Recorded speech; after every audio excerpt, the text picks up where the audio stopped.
والسلام على النبي المصطفى وعلى آله وصحبه أهل الصدق والوفاء أشهد أن لا إله إلا الله وحده لا شريك له وأشهد أن محمدا عبده ورسوله الذي لا نبي بعده اللهم فصل وسلم وبارك على نبينا وحبيبنا ومعلمنا وشفيعنا سيدنا محمد ابن عبد الله وعلى آله وصحبه ومن والاه. فقال الله تعالى في القرآن العظيم بسم الله الرحمن الرحيم يا أيها الذين آمنوا قوا أنفسكم وأهليكم نارا. Wahai orang-orang yang beriman, jagalah diri kamu dan keluarga kamu dari api neraka. Sadaqallahul azim. Alhamdulillah, pada malam hari ini Allah masih memberikan kita nikmat umur yang sehat, nikmat umur yang panjang, badan yang sehat, kemudian waktu yang lapang. Ketiga nikmat itu dikumpulkan menjadi nikmat istiqamah. Semoga Allah senantiasa menjaga diri kita untuk selalu memperjuangkan keistiqomahan. Karena istiqomah ini harus dengan paksaan, harus dengan perjuangan. Tidak boleh kalah dengan tuntutan dunia, tidak boleh kalah dengan ekstrimnya cuaca. Selawat dan salam kita sampaikan kepada baginda Rasulullah sallallahu alaihi wasallam, karena kita tahu bahwa perjuangan baginda agar hidayah, petunjuk ataupun mengenal Allah, cara beribadah kepada Allah ini bukanlah suatu yang gampang, yang mudah, yang sepele sampai kepada diri kita. Semuanya telah dipilih oleh Allah. Kita berislam, kita beriman, kemudian kita istiqamah dalam menjalankan syariat. Itu semua pilihan yang telah ditunjuk oleh Allah Subhanahu wa ta'ala. Jadi kalau ada yang lalai, ada yang senggol kanan, senggol kiri, bukan karena dia tidak dipilih, tetapi nafsu dan syahwat masih menguasai lebih banyak daripada keinginan untuk istiqamah di jalan Allah Subhanahu wa ta'ala.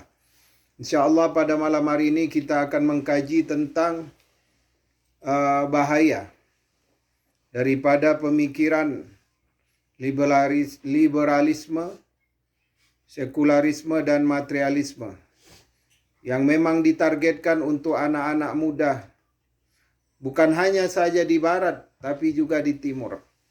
Bahkan serangan yang lebih dahsyat itu berada di timur.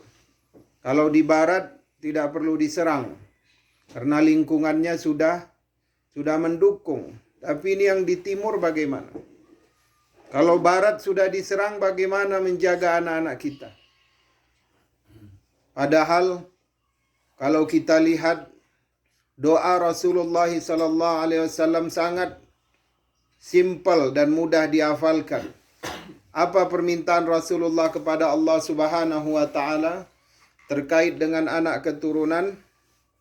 Rabbana hablana, Tuhan kami anugerahkanlah bagi kami, min azwajina, dari pasangan-pasangan kami, qurrata a'yun, ya, yang menyejukkan mata, ya, waj'alna lil muttaqina imama, dan jadikanlah kami, anak-anak kami, keturunan kami,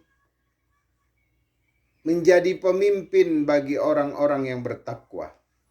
Nah, kita doanya minta anak-anak itu jadi pemimpin bagi orang-orang yang bertakwa. Kadang dengan keadaan di negeri barat ini kita sedikit banyak lalai. Misalkan anak sudah akil baligh, tidak bisa azan. tidak bisa iqamah, tidak bisa baca Al-Fatihah. Padahal doa Rasulullah itu lil muttaqina imama. Untuk orang-orang bertakwa itu menjadi pemimpin dia. Ya, pemimpin yang pertama adalah pemimpin pada waktu sholat. Nah, itu yang paling kecil. Sampai dia nanti memimpin orang-orang yang di sekitarnya. Dia menjadi suluh, menjadi lampu pelita bagi orang-orang yang berada di kampusnya. Kemudian dia menjadi pemimpin bagi istri dan anak-anaknya. Kemudian dia menjadi pemimpin bagi komunitasnya. Pemimpin ini bukan hanya yang menang daripada pemilihan ketua ataupun pemilihan umum saja. Pemimpin ini adalah setiap manusia dewasa yang sudah dibebankan kepadanya syariat, kemudian telah menempellah di atas pundaknya tugas, yaitu amar ma'ruf nahi mungkar. Mengajak berbuat baik dan mencegah kemungkaran.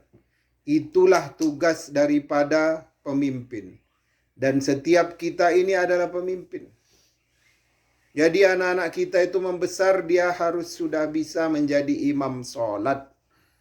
Ya. Nggak ada cerita, nggak ada alasan. Anak-anak saya Pak Ustadz di public school. Anak saya ayahnya kulit putih. Ya, Rasulullah SAW ketika mengajarkan doa itu bermakna hal tersebut bisa ya dan mudah untuk diterima oleh umatnya kelak. Ya, gampang kok mengajarkan sholat. Ya, mulai dari dia azan, iqamah, Al-Fatihah, ayat pendek, kemudian bacaan zikir dan doa pada waktu sujud dan rukuk, salam, ya, itu harus sudah selesai ketika dia menjadi akil baligh. Ketika dia sudah akil baligh, dia sudah siap untuk menjadi imam salat. Ya. Saya senang kalau melihat anak laki-laki itu, kalau disuruh azan, kalau disuruh iqamah, kalau disuruh jadi imam salat, dia nggak nolak. Berarti ya ada concern dari orang tua. Karena rata-rata anak-anak pada zaman sahabat itu kecil lagi mereka sudah melakukan hal-hal yang di luar umur mereka. Ya, Ibnu Abbas umur 15 tahun sudah memberi fatwa di kalangan para sahabat. Ya, Muhammad Al-Fatih umur berapa ketika membuka Konstantinopel? Ya, 21 tahun. Anak di kita 21 tahun ngapain? Baru selesai kuliah mungkin. 21. Masih masih galau kata istilah mereka. Masih ngambang. Mau kerja, mau merantau. Masih kuat keinginan untuk tidur setelah subuh. Nah, 21 tahun. Ya. Umar ibn al-Khattab memimpin itu pada usia 38 tahun. Di Indonesia 38 tahun udah ada yang kena asam urat. Pinggangnya encok. Ya, itu tadi.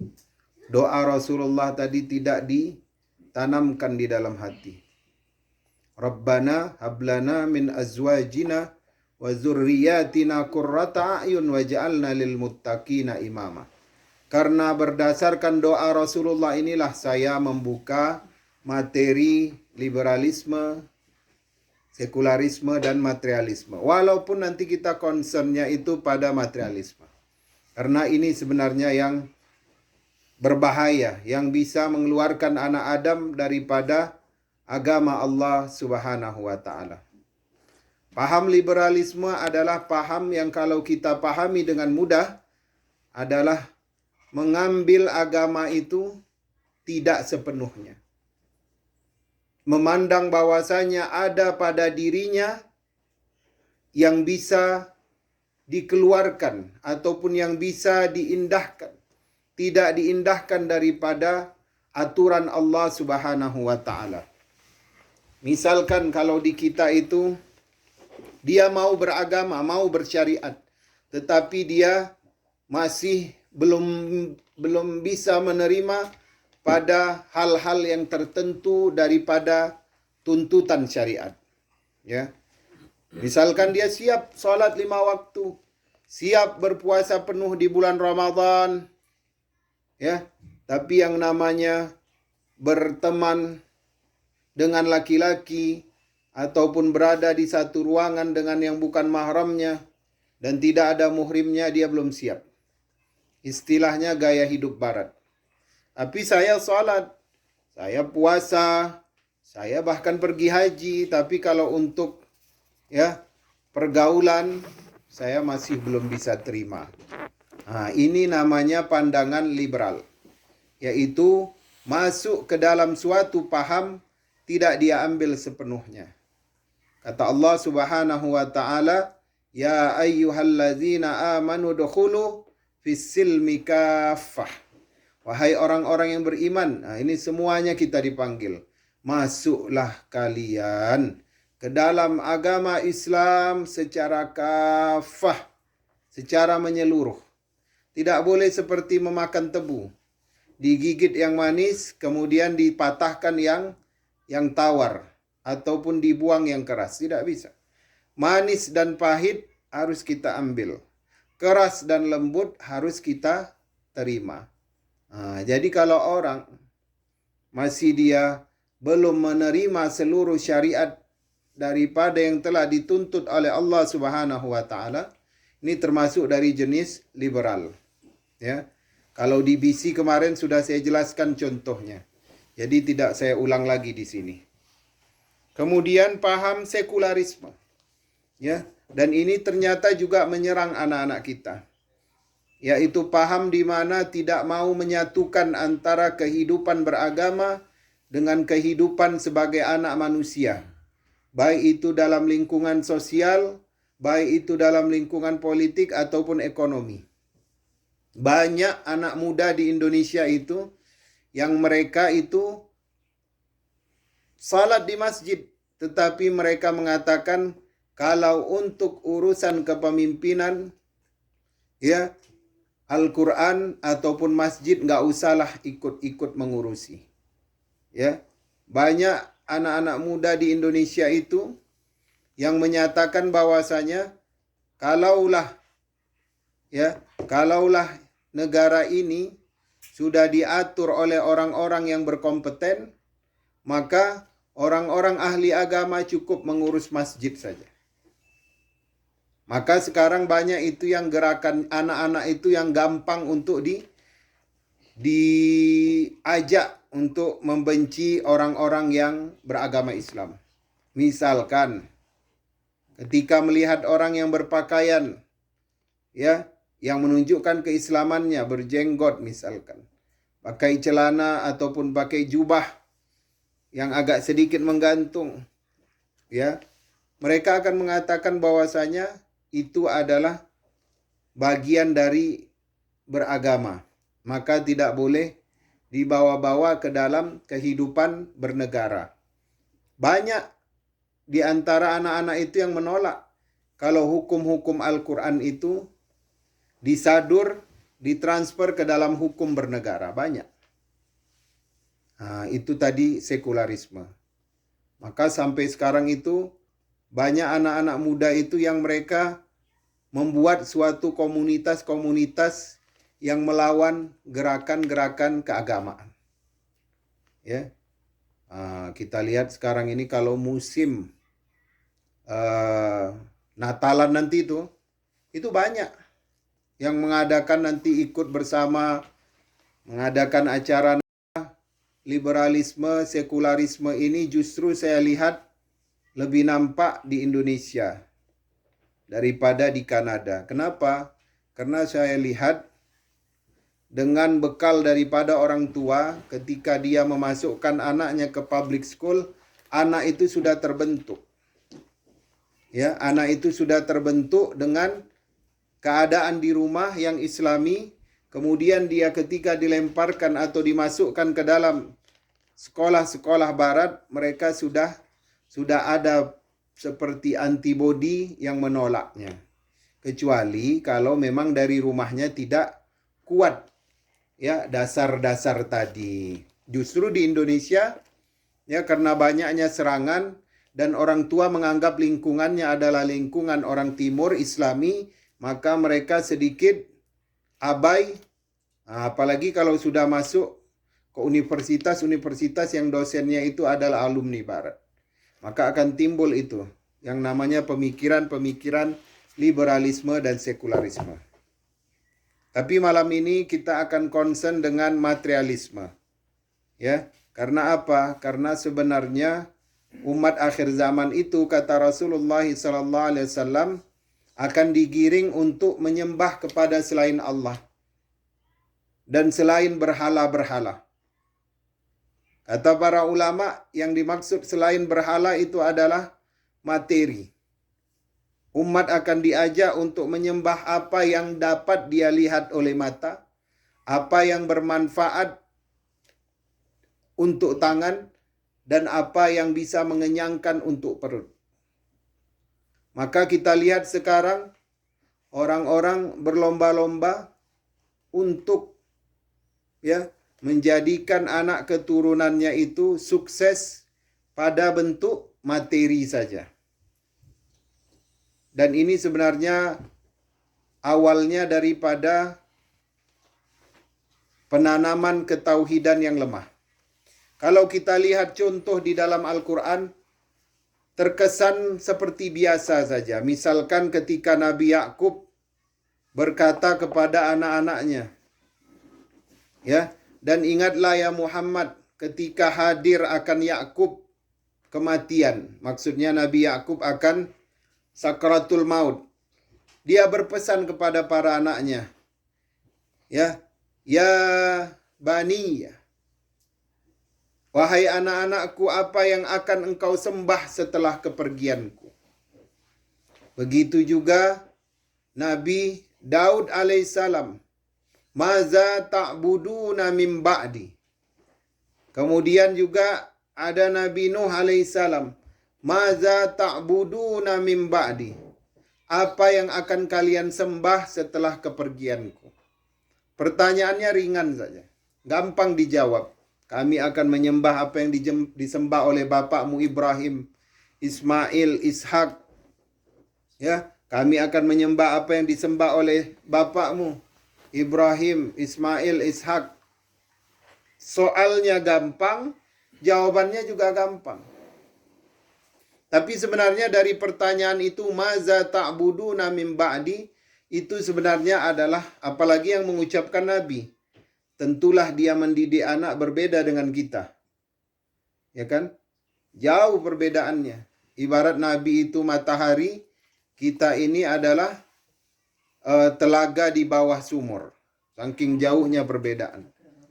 Tapi mereka masih bertanya kepada anaknya di akhir hayatnya, apa yang akan kalian sembah setelah kepergianku? Menunjukkan bahwasanya ya, yang pertama dia mengingatkan bahwasanya untuk tetap bertauhid kepada Allah. Ya, karena kita nggak tahu keadaan umat manusia ini. Cepat sekali dia bertukar karena godaan-godaan syaitan itu. Kita lihat ketika ditanya oleh Nabi Yakub 12 anaknya, maka pada masa Musa alaihissalam itu sebagian Bani Israel sudah kafir, sudah menjadi penyembah berhala, ikut kepada sesembahan orang Koptik di Mesir pada masa Fir'aun. Ya, cepat sekali. Musa ketika membelah lautan disaksikan 600.000 bangsa Israel, mereka terkejut. Berarti Musa ini benar utusan Allah. Dari awal mereka sudah yakin, bertambah keyakinannya. 1 minggu setelahnya, mereka melewati sebuah perkampungan di negeri Syam itu, penduduknya menyembah patung. Mereka minta kepada Musa, Musa, buatkan kami patung seperti mereka untuk kami sembah. Ini baru seminggu dia menyaksikan kehebatan mukjizat yang diberikan kepada Musa. Tapi tidak cukup untuk menekankan ketauhidan. Maka nabi-nabi itu ketika meninggal pasti dia tanya, apa yang akan kalian sembah setelah kepergianku? Apakah kalian istiqomah akan tetap menyembah Allah? Atau kalian akan menjadi para penyembah materi? Jadi paham materialisme ini adalah paham yang dilahirkan daripada orang-orang kapitalisme, semi-komunisme yang mengatakan bahwa apa yang disembah, apa yang ada, itulah yang bermanfaat untuk kehidupan kita. Apa yang tidak nampak, itulah yang dinamakan candu agama. Nah, inilah yang menyerang seluruh anak-anak kita baik di timur ataupun di barat. Ya. Apa asal muasal daripada anak-anak kita ini menjadi penyembah materialisme, mengikut kepada materialisme, itu sebenarnya kesalahan daripada orang tua juga ya. Kalau kita lihat ketika anak dari kecil sampai besar dididik bagaimana supaya dia sukses ya dalam hal yang sifatnya mengejar materi. Cari kampus yang favorit, cari fakultas yang teratas, cari jurusan yang gampang diterima oleh perusahaan asing. Kemudian memang orang tua nggak bilang setelahnya kamu akan hidup enak. Tapi anak sudah menangkap dari lingkungan, dari pembicaraan sekitar bahwasanya ayahku menginginkanku untuk hidup sukses, ya, mempunyai harta, menjadi orang yang terhormat di mata masyarakat. Tapi kan jarang orang tua yang mengatakan kepada anaknya, nak, kuliahlah supaya kamu berilmu, ilmu kamu nanti bermanfaat untuk orang-orang miskin. Harta kamu bermanfaat untuk orang-orang lemah. Kan jarang orang tua ngomong seperti itu. Mungkin ada yang maksudnya seperti itu, tapi tidak pernah tersampaikan. Mungkin menganggap sepele, atau mungkin terlalu sibuk, ya, atau menganggap dia akan belajar sendiri. Padahal para nabi, ya, dan rasul, ketika mereka akan meninggal, mereka pastikan lagi, apakah kalian akan berpindah daripada menyembah Allah kepada menyembah materi karena godaan-godaan kehidupan dunia? Dipastikan, tidak ayah, kami akan tetap menyembah Allah. Apa yang engkau sembah, apa yang bapakmu sembah, ya, apa yang kakekmu sembah, itu yang akan kami sembah setelah kepergianmu. Memang simpel saja. Ya. Kemudian, ya, bahaya materialisme yang sangat tampak sekarang adalah mudahnya anak-anak kita ini terjerumus dalam propaganda-propaganda yang telah dilakukan oleh Barat. Gampang sekali anak sekarang. Ya, contoh yang paling dahsyat itu ya, mungkin di Kanada ini Masya Allah, karena orangnya sibuk, anak-anaknya juga sibuk belajar, ya, tidak ada yang namanya terlalu edik dengan media sosial. Kalau di Indonesia itu ya Allah, habis-habisan akhlak mereka dibuat oleh aplikasi-aplikasi yang ada tarian, ada yang sifatnya lip sync, macam-macam. Ada juga live YouTube, ya. Tapi kalau di sini saya lihat itu masih terkendali. Kenapa? Karena anak-anak dipenuhi dengan kesibukan terhadap tugas-tugas sekolah mereka. Tapi juga tidak bisa menjadikan diri kita abai, ya, dengan model-model yang istilahnya itu mengarah kepada kehidupan orang-orang Barat.